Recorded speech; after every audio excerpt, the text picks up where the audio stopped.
የእግዚአብሔርን ቃል ስናሰላስል ምን ተጸንሶ ይወለዳል ማለት ነው? በረከት፣ ህይወት፣ እረፍት፣ ሰላም፣ ጤና። የእግዚአብሔር ቃል ውስጥ ይሄ ስለሆነ ያለው የእግዚአብሔር ቃል የሚፈውስ ስለሆነ፣ የእግዚአብሔር ቃል እረፍት ስለሆነ፣ የእግዚአብሔር ቃል ሰላም ስለሆነ ሲሰድቡክ መመረቅ የምችለው የእግዚአብሔርን ቃል ማሰላሰል ስችል ነው። ማይንድ ኦፍ ስቴታችን ይቀየራል ማለት ነው። ማይንድ ኦፍ ስቴት ይኖራል። ምን የሚያደርግ ሰው? የእግዚአብሔርን ቃል ሜዲቴት የሚያደርግ ሰው የእግዚአብሔርን ቃል ሜዲቴት። ጥያቄ ልጠይቃቸው።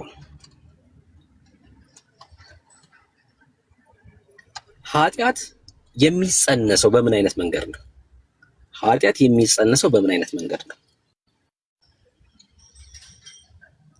ኃጢአት በምን አይነት መንገድ ነው የሚጸነሰው?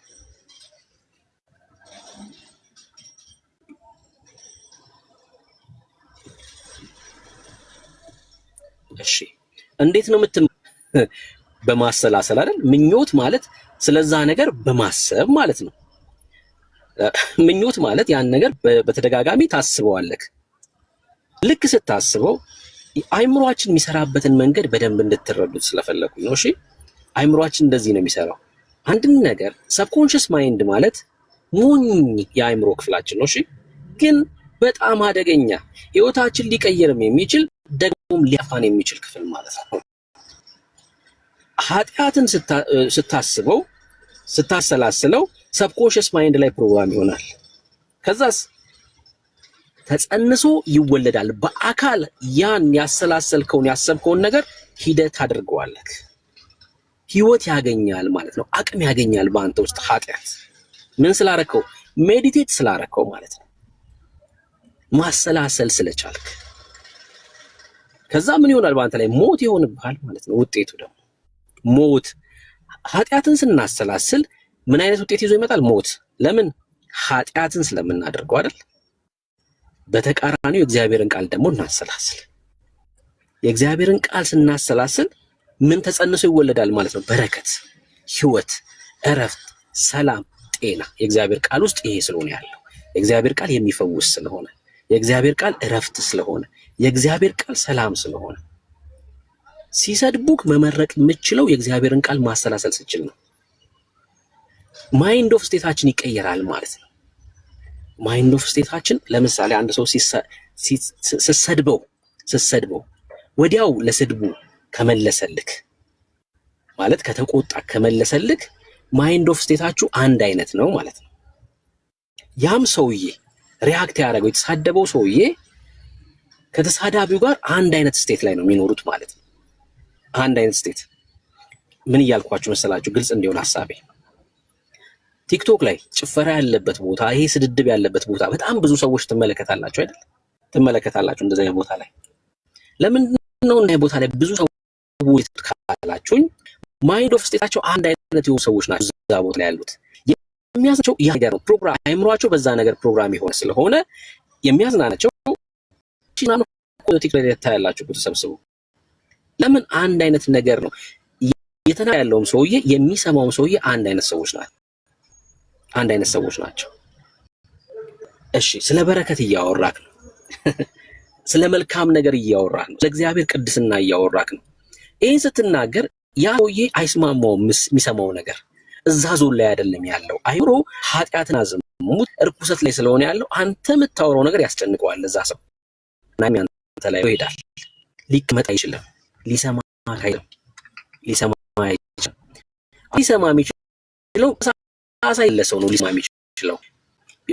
በግዛል ያደስ ያለ ቃል ማት ላይ ያለ ሰው ደግሞ ማልቆጭ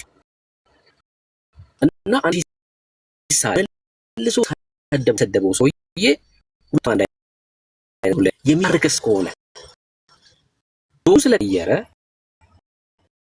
ስለታደሰ ሰው ይስብ አያስደነግጥም፣ አያስቆጥም እና ይልቁንስ ይረጋጋ፣ ያዝንለታል። በሞት ያለ ሰው በሰይጣን ቁጥጥር ውስጥ ያለ ሰው እና ያዝንለታል። ተባረክ።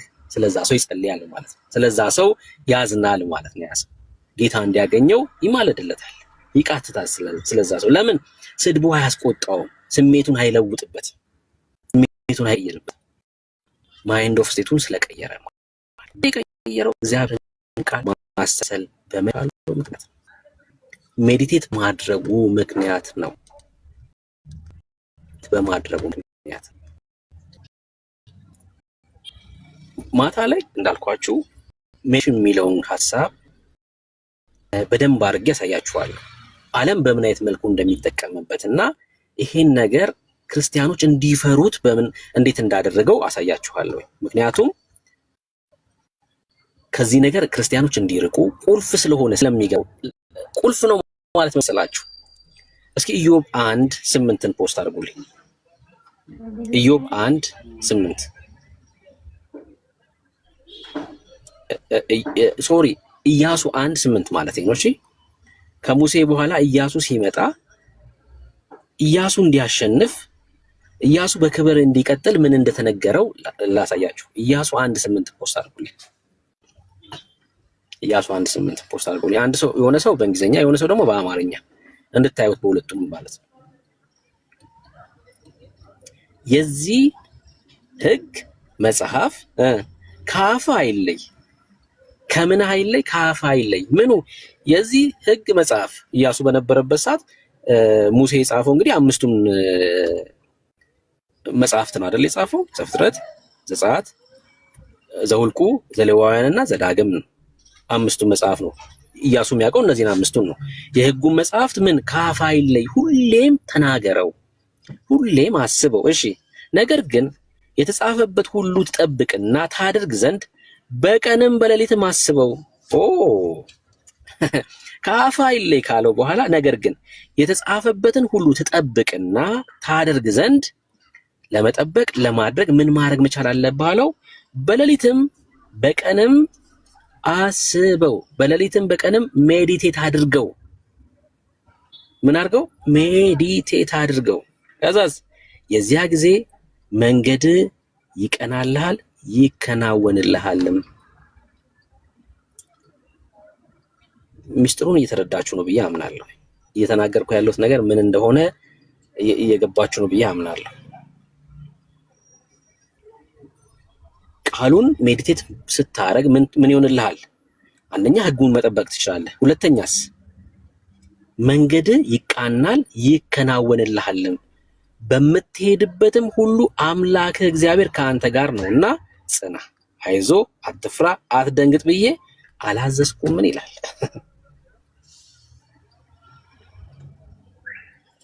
እንዲከናወንለት መንገዱ እንዲቀናለት ምን አድርግ ተባለ? ሜዲቴት አድርግ ተባለ። ኢያሱ ትልቅ እኮ ኃላፊነት ነው የሰጠው።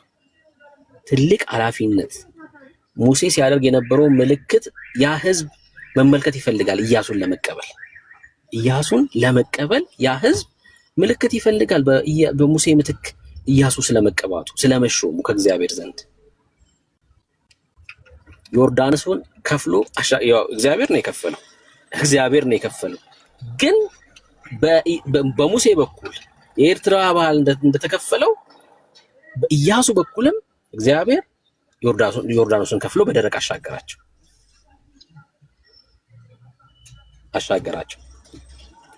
መንገድ ይቀናልሃል ይከናወንልሃል። ምን ካረክ? የእግዚአብሔርን ቃል ሜዲቴት ማድረግ ከቻልክ። ዛሬ የምንማማርበት የመጽሐፍ ቅዱስ ሐሳብ ይሄ ነው። 3 ሰዓት ላይ ስገባ ማለት ነው። እናንተም ያላችሁን ሐሳብ እንድትነግሩኝ እፈልጋለሁ። በዚህ ነገር ላይ ያላችሁን መረዳት እንድታካፍሉኝ ማለት ነው። ትዳራችሁ ጣዖት ሊሆንባችሁ አይገባም። ፍቅረኛችሁ ጣዖት ልትሆንባችሁ አይገባም። ልጃችሁ ጣዖት ሊሆንባችሁ አይገባም። ስራችሁ ጣዖት ሊሆንባችሁ አይገባም። ቲክቶካችሁ፣ ሚዲያችሁ ጣዖት ሊሆንባችሁ አይገባም። ምን ማለት ነው? ጣዖት ማለት የእግዚአብሔርን ቃል የሚያስረሳችሁ፣ ከእግዚአብሔር ቃል የሚያርቃችሁ ነገር ሁሉ ጣዖት ነው። ከእግዚአብሔር ቃል የበለጠባችሁ ሁሉ ነገር ጣዖት ነው ማለት ነው። ትዳርህ ከእግዚአብሔር ቃል ከበለጠብህ ጣዖት ሆኖብሃል። ልጅክ ከእግዚአብሔር ቃል ከበለጠብህ ጣዖት ሆኖብሃል። ሚዲያ ላይ ያለው ግርግር፣ ወሬ፣ ሐሜት፣ ምናምን ጫጫታው ከእግዚአብሔር ቃል ከበለጠብህ ጣዖት ሆኖብሃል።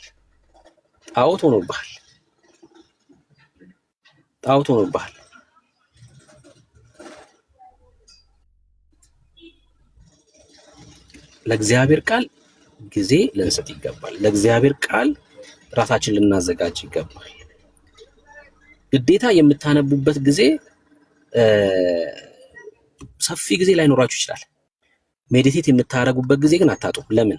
ድራይቭ እያረጋችሁ ወደ ስራ እየሄዳችሁ ምንድነው ድራይቭ እያረጋችሁ የምታስቡት? ወደ አይምሯችሁ ይመጣ ስለ ሚስተር ኤክስ ቲክቶክ ላይ ስለሚረብሸው ሰውዬ ነው፣ እንትና ስለሚባለው ሰውዬ ነው የምታስቡት?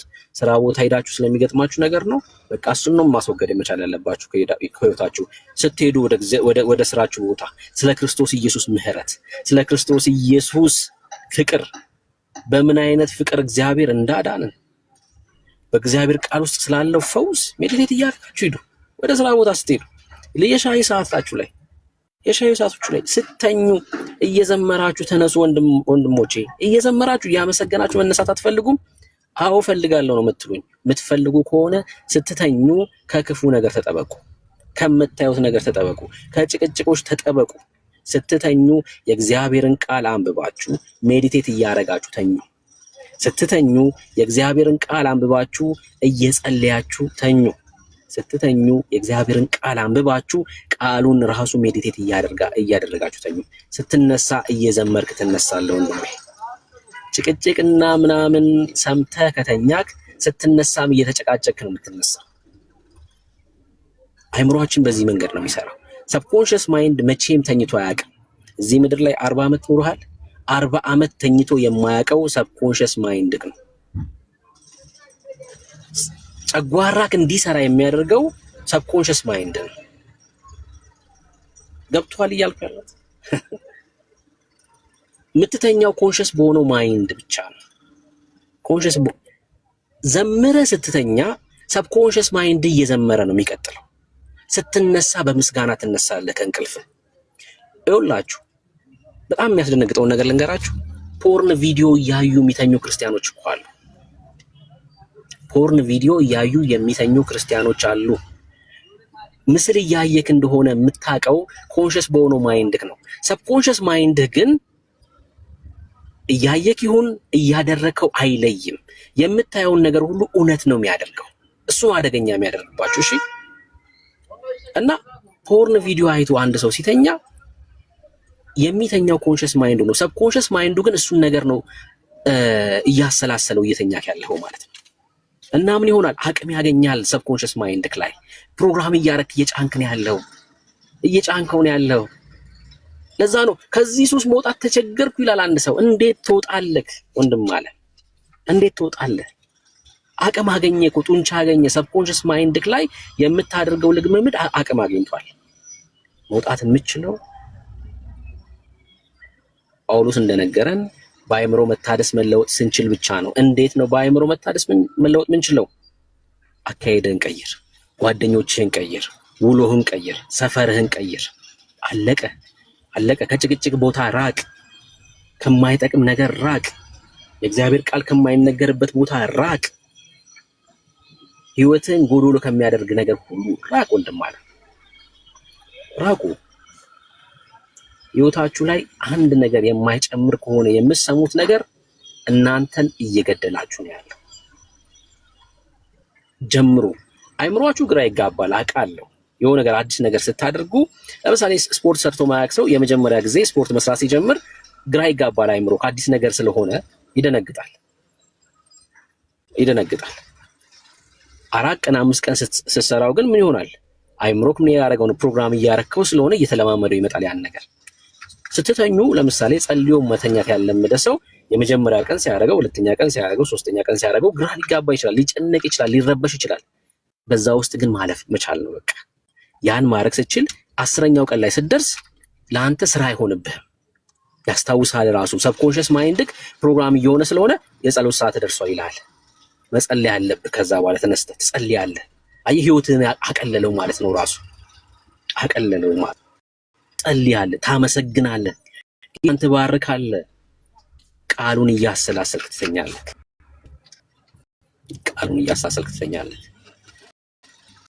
ተናገረው ነብይ ስለሆነ አይደለም። አሁን ይሄን ቃል ከዚህ ቀጥሎ ያለውን ከናገረው ነብዩ የሁላችንም የህይወታችን ችግር ስለሆነ እናገራለሁ። እንዴት አወቅ እንዳትሉኝ ብዬ ነው።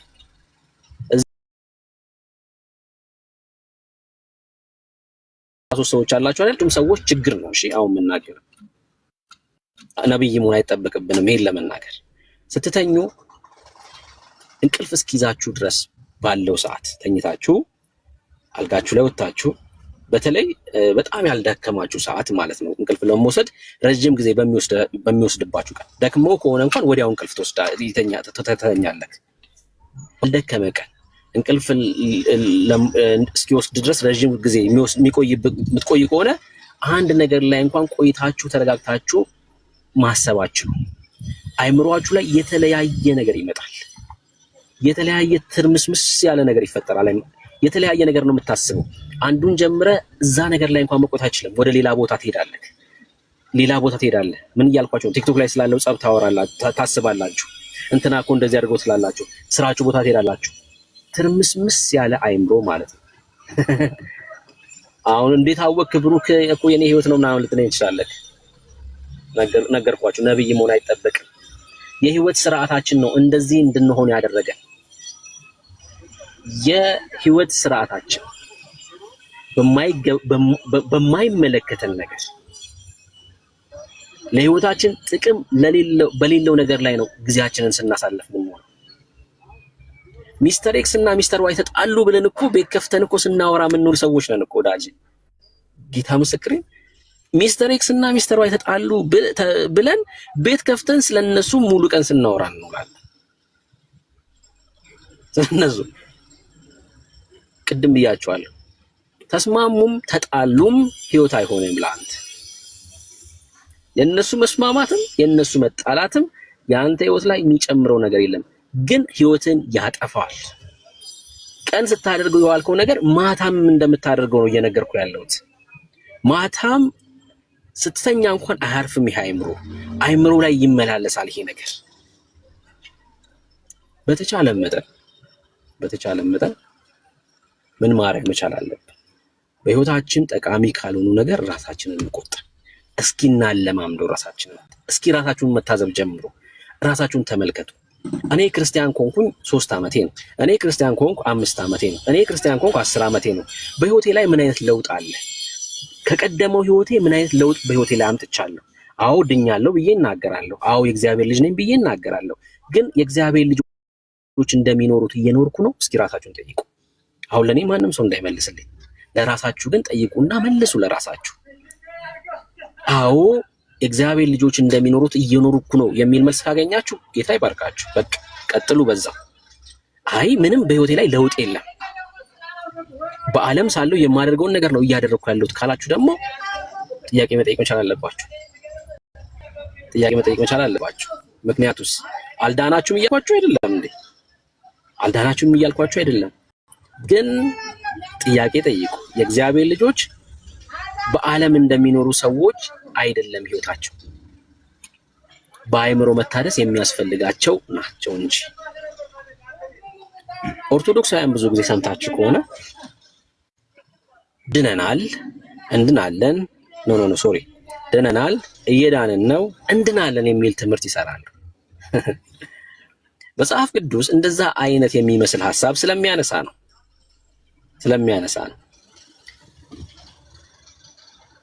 ስለመዳን ስንናገር ስለመዳን ስናወራ ምንም አይነት ፕሮሰስ የለም ማለት ከሞት ወደ ህይወት ስለመምጣት ስናወራ ማለት ነው።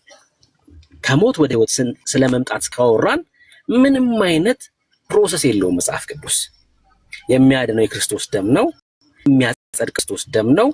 አንዴ ሰው ክርስቶስ ኢየሱስን ሲቀበል ምንዋል? በክርስቶስ ኢየሱስ እግዚአብሔር ጽድቅ ሆኗል። አለቀ። መዳን ማለት ይሄ ብቻ ነው። ከዚህ ውጪ ምንም አይነት ትርጉም መጽሐፍ ቅዱስ ላይ ብትፈልግ አታገኝ። አለቀ። ምን አልኩኝ? ስለ መዳን ወይ ደግሞ ስለ ዘላለም ህይወት የምናወራ ከሆነ ምንም አይነት ፕሮሰስ የለም በእግዚአብሔር ቃል ላይ። መዳን አንዴ ነው፣ በቃ አንዴ ነው። መዳን ቅጽበታዊ ነው፣ በቃ አለቀ። ሰው እጁን አንስቶ ተንበርክኮ ራሱን ለጌታ ባስገዛ ሰዓት አንተ ህይወት ነህ፣ በአንተ በቀር ካልሆነ ወደ አብ መግባት አይቻልም ብሎ ሰው በልቡ አምኖ በአፉ ከመሰከረ ኢየሱስን ካነገሰ ያ ሰው የእግዚአብሔር ጽድቅ ነው። አለቀ። የእግዚአብሔር ጽድቅ ማለት በእግዚአብሔር ፊት ያለ ነውር መቆም የሚችል ሰው ነው እያልኳችሁ ነው። ነገር ግን ይሄ የዳነው ሰውዬ በህይወቱ ግን መዳን መቻል አለበት። አሁን ያልኩት ግልጽ ነው? እሺ ማለት መሰላችሁ? ይሄ በእግዚአብሔር ፊት ጻድቅ የሆነው ሰው ነውር የሌለበት ከፍርድ ያመለጠ ሰውዬ ወደ መማፀኛ ከተማው የገባው ሰውዬ ከመሆኑ ይኸውላችሁ፣ መማፀኛ ከተማ ከገባችሁ በኋላ እኔ እንደዚህ ነኝ ምናምን ማለት አትችሉ። በመማፀኛ ከተማ ውስጥ መኖር የቻላችሁት ለምንድን ነው? ሊቀ ካህኑ ስላለ ነው። ዘላለማዊ ሊቀ ካህን ኢየሱስ ክርስቶስ ስላለልን እኛ በዚህ የመማፀኛ ከተማ ውስጥ ለዘላለም እንኖራለን። አለቀ። የመኖር አቅማችን ሚስጥሩ ጌታ ክርስቶስ ኢየሱስ ነው። ግን እዚህ የመማፀኛ ከተማ ውስጥ የገቡ ሰዎች ደግሞ ነፍሳቸውን ያድናሉ። ምን ያድናሉ አልኳችሁ? ምናቸውን ያድናሉ አልኳችሁ? ነፍሳቸው። ምን ማለት ነው ነፍሳቸውን ማዳን? በአይምሮ መታደስ መለወጥ መቻል አለባቸው። ሰምታችሁኛል? የሰው ልጅ መንፈስ፣ ነፍስ፣ ስጋ ነው። የሰው ልጅ ነፍስ፣ መንፈስ፣ ስጋ ነው። እግዚአብሔር ሰውን ከምድር አፈር አበጀው፣ ሰው ተባለ፣ የህይወት እስትንፋስ አለበት። እሺ መንፈስ ማለት ነው። ከዛ ያው ነፍስ ያለው ሆነ፣ ዕውቀት ያለው ሆነ ማለት ነው። ዋችን ክፍል ማለት ነው። ነፍስ የሚባለው ሰብኮንሽስ ማለት ነው። ዕውቀት የዛለም የሆነ ሰው በእግዚአብሔር ፊት ነውር አልባ የሆነው ሰው ምን አለበት? በአይምሮ መታደስ መቻል አለበት። የዛለም ሰው የሚያደርገ ሰው አይደለም ያል ማለት ነው። ልጅ ከወለዳችሁ በኋላ አይኖርም ማለት እናንተ ጋር ያን ልጅ እንደሆነ ነው ዘላለሙ የሚኖረው። 1 ዓመት ሲሞላው የ1 ዓመት ልጅ ነው የሚሆነው። ልክ የ1 ዓመት ልጅ ሲሆን የሆነ ባህሪ ለውጥ ይኖረዋል አይደል? ዳዴ ማለት ይጀምራል፣ የሆነ ነገር ማድረግ ይጀምራል። 2 እና 3 ዓመት ሲሞላው ደግሞ ሌላ ደግሞ ባህሪዎች ይጀምራል። ለምሳሌ ዳይፐር ይጠቀም ከሆነ ከዛ ደግሞ ፖፖ ላይ ደግሞ መለማመድ ይጀምራል ማለት ነው አይደል? 5-6 ዓመት ምናምን ሲሆን ደግሞ እሳት ምናምን አጠብቁትም፣ ለምን እንደሚያቃጥል ያውቃል ማለት ነው። ኮንሽስ የሆነው ማይንዱ እያደገ ይሄዳል። ህፃን ልጆች 6-7 ዓመት እስኪሞላቸው ድረስ ኮንሽስ ማይንድ የላቸውም። ሰብኮንሽስ ማይንድ ነው። አያችሁ፣ እንድታስተውሉ በተደጋጋሚ የምነግራችሁ ይሄን ነገር በቃ የሆነ ሰው በቃ እንዲገባው ስለምፈልግ ነው። ህፃናቶች እንደተወለዱ ኮንሽስ ማይንድ የላቸውም ማለት ውሃ ውስጥ ገብተው እንደሚሞቱ አያውቁም። እሳት እንደሚያቃጥል አያውቁም። የሆነ ነገር ቶሎ ያነሳሉ፣ እዛ ጋር ያስቸግራሉ አይደል? ለምን? ኮንሽስ የላቸውም። ሰብኮንሽስ ማይንድ ነው ያላቸው። ያ ማለት ነፍስ የሚባለው ክፍል ማለት ነው። ለዛ ነው ህፃናቶችን እስከ 7 ዓመት ምናምን በደንብ ስሩባቸው የሚባለው። ለዛ ነው ኮንሽስ የሆነው ማይንዳቸው ወደ ሰብኮንሽስ ማይንዳቸው ምንም ነገር ፕሮግራም ስለማያደርግ ስለማይጭንባቸው እናንተ የምትነግሯቸው ነገር ብቻ ነው የሚጫነው። አሁን ለምሳሌ እናንተ እኔ ሀብታም መሆን ፈልጋለሁ ስትሉ ከዛ ኮንሽስ ማይንዳችሁን ይላል ኧረ ከየት አመጣህ 10 ሺህ ብር እየተከፈለ ይልሃል። ከምትሰሙት ነገር ተጠበቁ። ለህይወት የሚጠቅም ነገር ላይ ራሳችሁን ተጠምዳችሁ ዋሉ። እሺ ከክርስቶስ ጋር ዋሉ፣ ከእግዚአብሔር ጋር ዋሉ፣ ከእግዚአብሔር ቃል ጋር ዋሉ። ከማይጠቅም ነገር ራሳችሁን አርቁ። ቀስ በቀስ ስለሚቻል ነው። ቀስ በቀስ ከማይጠቅመን ነገር ራሳችንን እየነጠልን ከሚጠቅመን ነገር ጋር መቆራኘት መጣበቅ መቻል አለብን። ከጌታ ጋር ማለት ነው፣ ከእግዚአብሔር ጋር። በቃ እኔ ለምሳሌ ከኔ ጋር ብትጣበቁ ነገ አስከፋችኋለሁ። ከኔ ጋር ተጣብቃችሁ የምታተርፉት ነገር የለም። አለቀ በቃ። ሰው ከሰው ጋር ተጣብቆ የሚያተርፈው ነገር ቂም ነው፣ በቀል ነው። ለምን? የሆነ ቀን ይቀየራል። እግዚአብሔርስ መቼም የማይቀየር አምላክ፣ መቼም የማያስከፋ አምላክ ነው። ሰው ከእግዚአብሔር ጋር ተጣብቆ መቼም አይከስርም፣ መቼም አይጎልበትም። ሁሌም እንዳተረፈ ይኖራል። ሰው ከእግዚአብሔር ጋር ተጣበቁ። ከእግዚአብሔር እኔ መልካም ነገር ስለ እግዚአብሔር ቃል እያወራው ከሆነ ትሰሙኛላችሁ። ሌላ ቀን ደግሞ ዝባዝንኬ ማወራ ከሆነ ጥላችሁኝ ትሄዳላችሁ። በቃ ብሩክ ስለሆነ ብቻ እንዳሰሙት ብሩክ ምን እያወራ ነው ያለው ብላችሁ ነው እሺ መስማት ያለባችሁ። ብሩክ ምንድነው እየተናገረ ያለው? ለህይወቴ የሚናገረው ነገር ጥቅም አለው? በቃ ትሰሙኛላችሁ። ስለ ጌታ ነው እያወራ ያለው። ነገ ደግሞ ተመጥቼ ስለ ሚስተር ኤክስ እያወራው ከሆነ ጥላችሁ ሂዱ። ለምን ቁጭ ብላችሁ ከኔ ጋር እናንተ ራሳችሁን ታቆሻላችሁ? በቃ ይሄን ነገር መለማመድ መቻል አለብን። ጌታ ይባርካችሁ።